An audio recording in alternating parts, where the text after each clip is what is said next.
Hai teman-teman santuy, melanjutkan rekap Kung Fu Codemaster 2022 bagian pertama sebelumnya. Inilah rekap lanjutan film kedua. Sebelum kita mulai, seperti biasa Mimin ingin meminta bantuan untuk subscribe channel ini bila teman-teman suka, sekaligus like, komen, dan share video ini bila berkenan. Di film pertamanya, Uci telah menyelamatkan hutang dengan mengalahkan dua pesilat bayaran Cao Min. Film kedua ini dibuka dengan rombongan Uci yang telah tiba di Tatou, ibu kota dinasti Yan yang sekarang merupakan kota Beijing. Sementara Uci membuat rencana penyelamatan terhadap para petinggi 6 partai yang ditawan di Pagoda Wan'an. Cao Min menghadap ayahnya, seorang pangeran Ruyang dengan otoritas tinggi. Di hal itu hadir pula Cheng Kun, dua tetua Xuan Ming, Wang Pao Pao, abang Cao Min, dan biksu Hu Tao Tao. Biksu bertopeng sebelah ini lalu diminta untuk membawakan Zhou Zero yang mereka tawan untuk menghadap Tuan Putri yang ingin memaksa Mei menyerah pada pemerintah. Zhou Zero diintimidasi dan diancam oleh Cao Min yang ingin menggores wajahnya. Di momen genting itu, Chang Wuqi dan Wei Xiao muncul di sana untuk menyelamatkan Zhou Zero.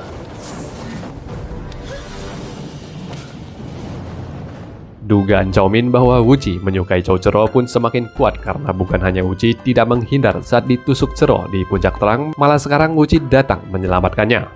Meski Zero menolak diselamatkan karena tidak ingin meninggalkan gurunya, Wei Xiao mengancam Cao Min untuk tidak macam-macam dengan Zero. Ketika kedua orang ini pergi, Hu Tao Tao tiba-tiba menyerang Wuqi dan terjadilah pertukaran jurus di antara mereka.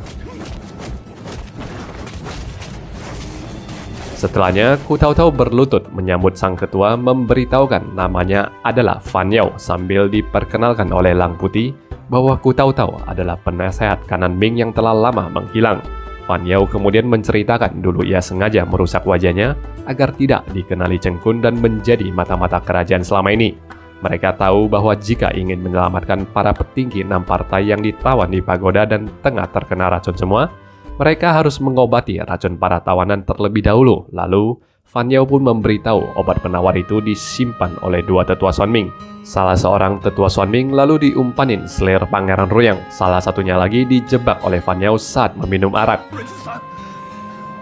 Tetua yang tengah bersama selir pangeran ini lalu ditangkap basah Hu Tao Tao yang melanjutkan rencana pemerasannya. Fan Yao yang masih dalam samarannya sebagai Hu Tao Tao meyakinkan tetua Xuan Ming untuk memberikan obat penawar padanya. Hu Tao Tao berbohong ia ingin menyelamatkan Zhou Zero yang adalah putrinya dan Miche adalah istrinya. Sementara di sebuah kedai makan yang tidak jauh dari sana, Wuqi menjamu Cao Min dengan makanan dan minuman, berusaha menjalin pertemanan dan juga membujuknya untuk melepaskan para tawanan. Tapi sang putri malah menggunakan permintaan keduanya untuk meminjam lihat golok pembunuh naga. Dalam pagoda Wan'an, Miche yang mengetahui muridnya memiliki hati dengan Wuqi yang ia benci memaksa Zero untuk melakukan sumpah. Isi sumpah legendaris yang selalu muncul dalam setiap adaptasinya ini sebagai berikut. Saya, Zhou Zero, jika memiliki hubungan atau sampai menikahi Wuqi, maka roh kedua orang tuaku tak akan tenang. Guruku setelah mati akan menjadi hantu pendendam. Jika memiliki anak, maka yang laki-laki akan menjadi budak untuk setiap keturunannya, yang perempuan akan menjadi pelacur untuk setiap keturunannya. Dengan diucapkannya sumpah itu, Miche pun mengangkat Zhou Zero menjadi ketua Mei generasi ketiga, serta memberitahunya rahasia di balik pedang langit dan golok pembunuh naga yang hanya diketahui oleh para ketua Mei saja. Fan Yao dengan ketidaksabarannya dalam menipu dua tetua Xuan Ming memutuskan untuk langsung turun tangan menyergap mengambil penawar itu dan memberikan penawar itu secara paksa kepada Miche yang gengsinya terlalu tinggi untuk menerima pertolongan. Di kedai makan, Wuqi tidak langsung menyetujui permintaan Cao Min. Ia berdalih harus mendapatkan izin ayah angkatnya terlebih dahulu untuk meminjam lihatkan golok pembunuh naga. Mereka menyudahi pertemuan itu setelah Wuqi berjanji akan membawa Cao Min menemui ayah angkatnya besok. Saat Fan Yao telah memberikan obat penawar pada semua tawanan, pagoda itu telah dikepung oleh Pao Pao, abang Cao Min yang mendapatkan laporan dari salah satu tetua Xuan Ming. Pagoda yang dikepung itu langsung disulut api untuk menghanguskan semua isi di dalamnya. Tetua Xuan Ming yang tidak terima aksi Pao Pao ini karena ada saudaranya yang masih di dalam menyerang prajurit Pao Pao untuk menerobos ke dalam. Para tawanan dalam pagoda yang menemukan jalan keluar di lantai bawah telah diselimuti si jago merah terpaksa menuju ke puncak menara. Tetua Xuanming yang sebelumnya termakan kebohongan Fan Yao menanyakan keberadaan saudaranya pada Miche sambil menuding Ketua Emei itu adalah istri Ku Tautau sehingga membuat mereka bergelut hebat. Sementara Fan Yao yang menyandera selir Pangeran Ruyang dan Tetua Xuanming satu lagi di puncak menara diacuhkan oleh Pao Pao yang tetap melepaskan panah hingga selir dan Tetua Xuanming ini terbunuh. Di tengah kacaunya situasi itu, Wuji muncul menyandera Pao Pao. Sementara Cao Min yang menyusul ke sana mengambil alih komando. Ketua Sekte Ming itu lalu meminta Yang Xiao dan kakeknya untuk menghalau prajurit kerajaan, sedangkan Wei Xiao yang memiliki peringan tubuh yang luar biasa tinggi membantu Wuji naik ke atas pagoda. Wuji meyakinkan ia akan menangkap semua orang yang loncat dari atas dengan ilmu memindahkan bumi dan langitnya. Wuji lalu turun duluan dan mereka semua akhirnya pun melompat secara bergiliran dan secara berpasangan di mana Wuji menangkap mereka dengan Chen Kun Tanoi-nya. Di atas sana, Miche yang tengah bertarung mendorong Zhou Zero untuk turun duluan dan Wuji berhasil menangkapnya.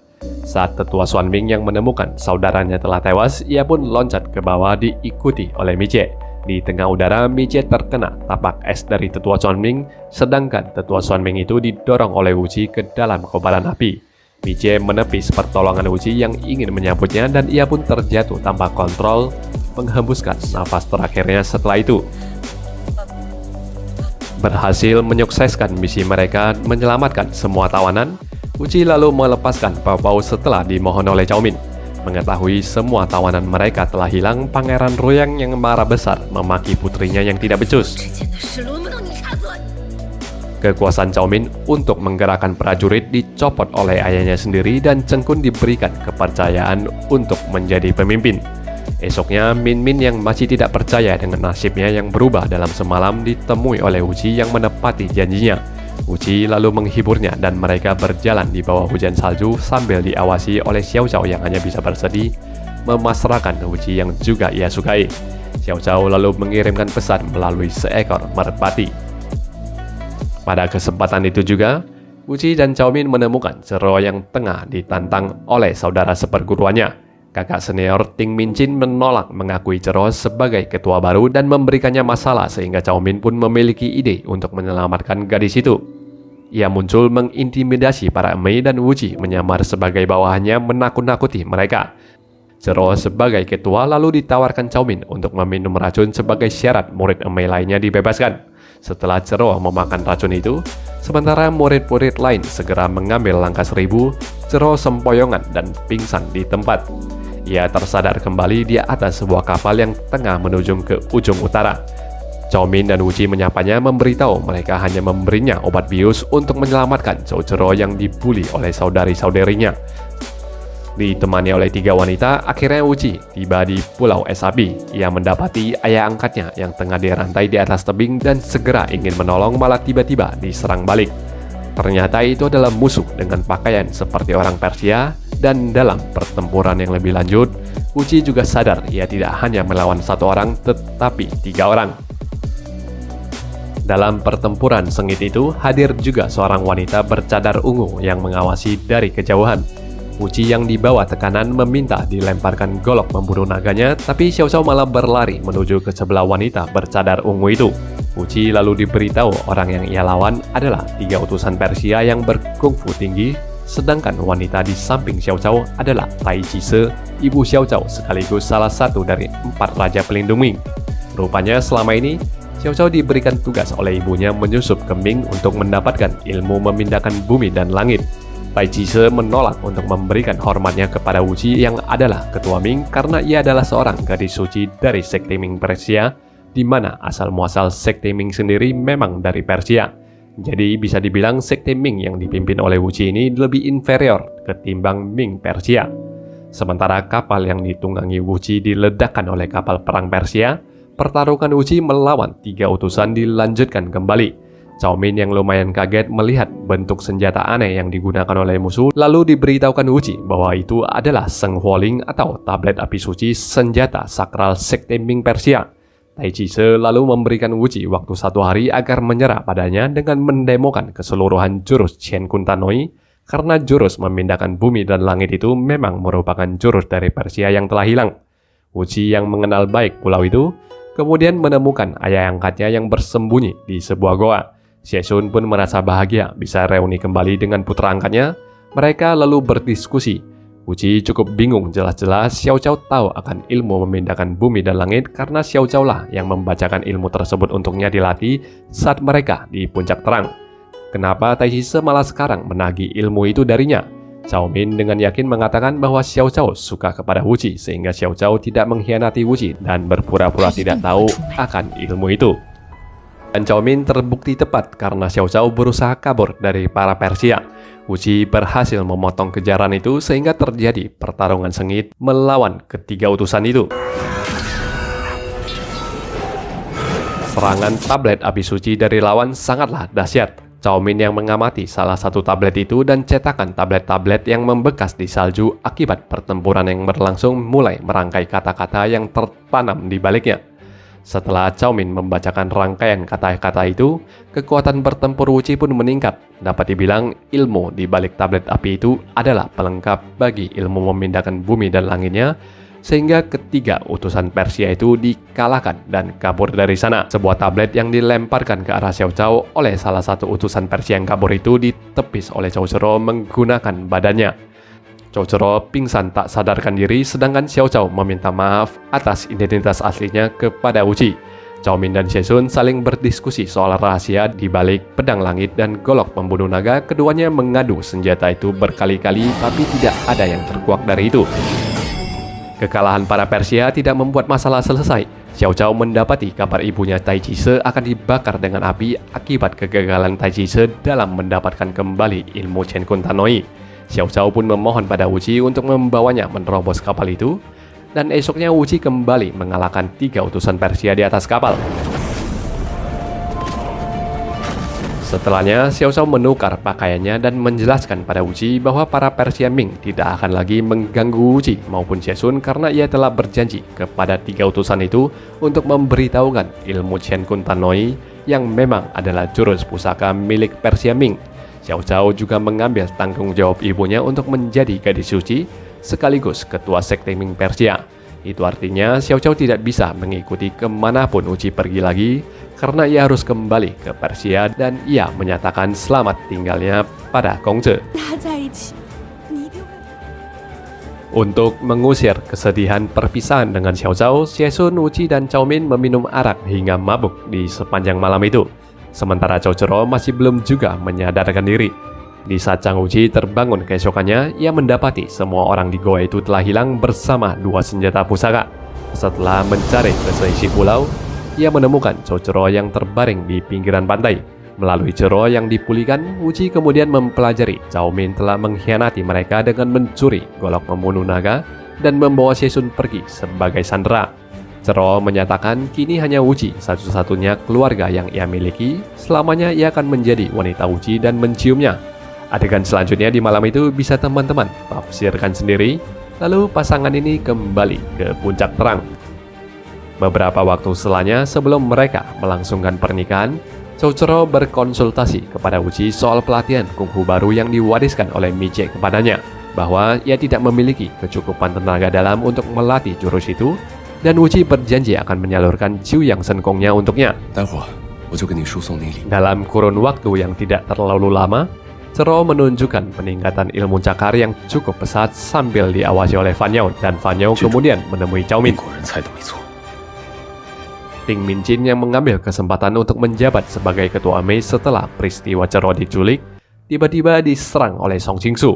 Cucu murid Chang Sanfeng itu mengaku telah keluar dari hutang dan mempertunjukkan kebolehan jurus cakar penghancur tengkoraknya yang menewaskan Ting Minjin. Dan di momen itu juga, Cao Zhero muncul dengan jurus cakar yang sama menghabisi Song Jingsu.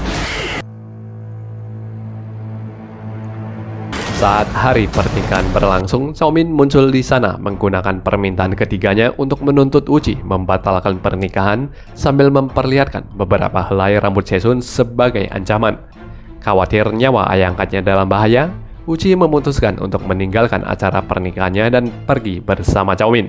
Saat itu juga Cao Zhero marah besar dan menyerang Tuan Putri Yan itu dengan brutal sambil dicegah oleh Fan Yao dan Chang Wuci. Serangan cakar Chiwin Paikucha yang dahsyat itu sampai melukai Cao Min, dan Cao Zoro menyatakan kekecewanya kepada Wuji yang telah mengingkari janji pernikahan mereka. Cao Min dan Fan Yao lalu memberitahu Wuji bahwa Cao Zoro telah berlatih salah satu ilmu 9 bulan, yaitu Chiwin Paikucha, sehingga kekuatannya meningkat begitu dahsyat. Zoro memanfaatkan Song Jingsu yang menyukainya memperalat Song Jingsu untuk membunuh Ting Minjin, sehingga Cao Zoro bisa menjadi ketua Mei tanpa tantangan dari kakak seperguruannya lagi.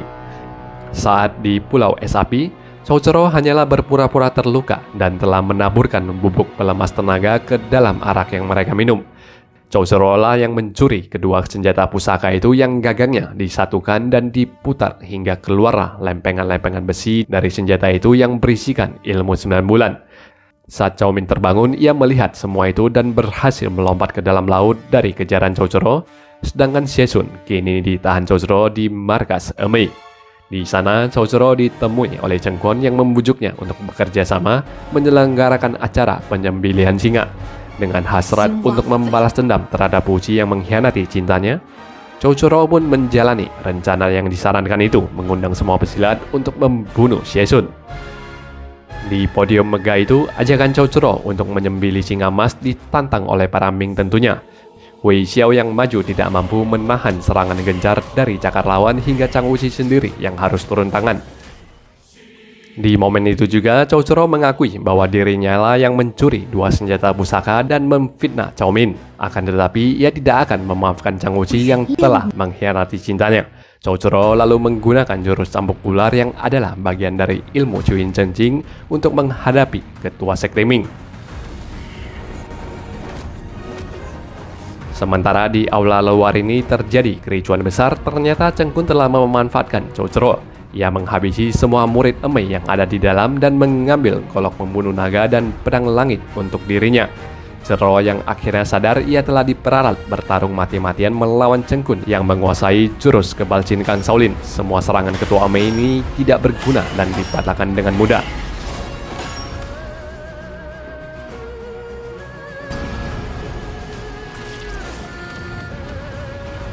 Chang Wuji yang menyusul ke dalam sempat menukar beberapa jurus dengan Cheng Kun demi melindungi Cao Zoro yang terluka parah. Namun melihat kungfu lawan dan sepasang senjata super tajam di tangan, Wuji memutuskan untuk membawa Cao Zoro mundur keluar. Di luaran, mereka semua telah dikepung oleh prajurit kerajaan yang ada di bawah komando Cheng Kun. Setelah menyerahkan Zoro kepada Yang Xiao, Wuji yang kembali bertarung diinterupsi oleh kedatangan 3 utusan Persia yang menggantikan Wuji melawan Cheng Kun. Tai Chi lalu muncul menyampaikan titah yang diberikan oleh putrinya sendiri sebagai ketua sekte Ming Pusat bahwa 3 senjata api suci atau 3 senghualing yang digunakan 3 utusan Persia ini akan diberikan kepada Chang Wuji. Sebagai ketua kepala cabang, Wuji pun menerima titah itu. Cheng Kun yang tetap merasa di atas angin kemudian dikejutkan oleh kemunculan Cao Min yang mampu mengendalikan para prajurit kerajaan yang masih loyal kepadanya. Pada akhirnya Chang Wuji bersenjatakan 3 senghualing bertarung melawan Cheng Kun dengan golok naga dan pedang langit.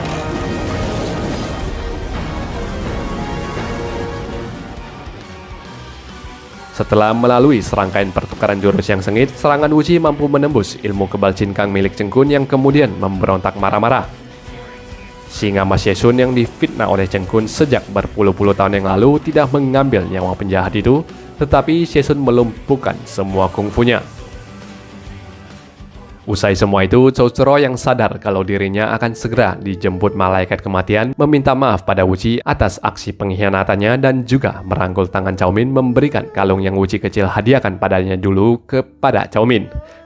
Cao Zoro meminta Wuji untuk tidak pernah mengecewakan Cao Min yang rela berkorban untuk Wuji, dan ia pun menghembuskan nafas terakhirnya dan film pun berakhir. Bagaimana kesan teman-teman terhadap adaptasi Heavenly Sword and Dragon Slaying Saber terbaru ini? Tuliskan di kolom komentar ya. Terima kasih untuk Anda yang sudah menonton sampai selesai.